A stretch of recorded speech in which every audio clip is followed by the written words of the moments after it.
जरी आपल्या म्हणजे छोट्याशा एखाद्या घरामध्ये किंवा छोट्याशा गावाचा जरी आपण विचार केला तरी एखादी दूध संस्था असते तर आपण भोंगा वगैरे वाजवतो आहे संध्याकाळच्या वेळेला. त्या पद्धतीनं हे जर हललं म्हणजे थोडा जरी भूगर्भ हलला तर याचा सिग्नल आपल्याला सगळ्यांना मिळू शकतो आणि रात्रीच्या वेळेला आपण जागे होऊन त्याच्यातून आपला जीव वाचवू शकतो.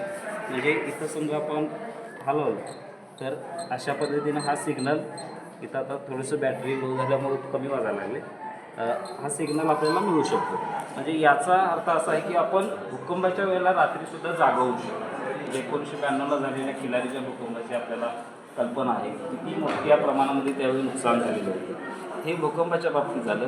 त्याच पद्धतीनं आपण महापुराचं संकट तर गेल्या 2-4 वर्षापूर्वी आपण पाहिलं, 19ला असेल 20ला असेल, याच्यामध्ये सुद्धा याचा उपयोग आपण असा करू शकतो की महापूर आल्यानंतर काही कुठं वीज वगैरे असणार नाही, परंतु सोलर पॅनलचा उपयोग करून आपण याचंच इथं परिवर्तन करून आपण करू शकतो आहे.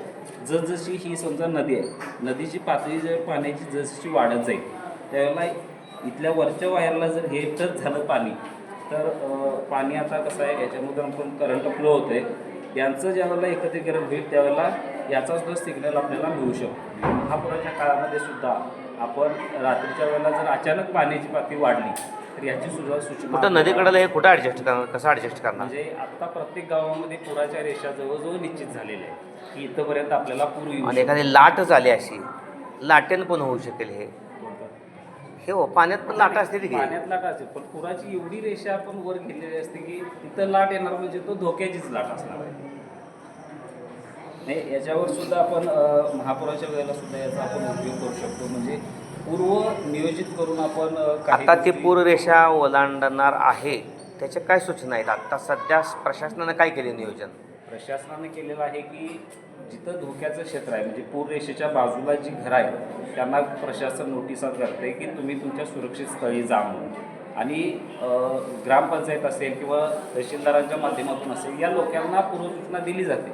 त्याचबरोबर त्यांची जर जनावरं असतील तर यांनासुद्धा सुरक्षित स्थळी हलवावं अशा प्रकारच्या सूचना ग्रामपंचायत. सायरन वगैरे वाजवले जात नाहीत आत्ता?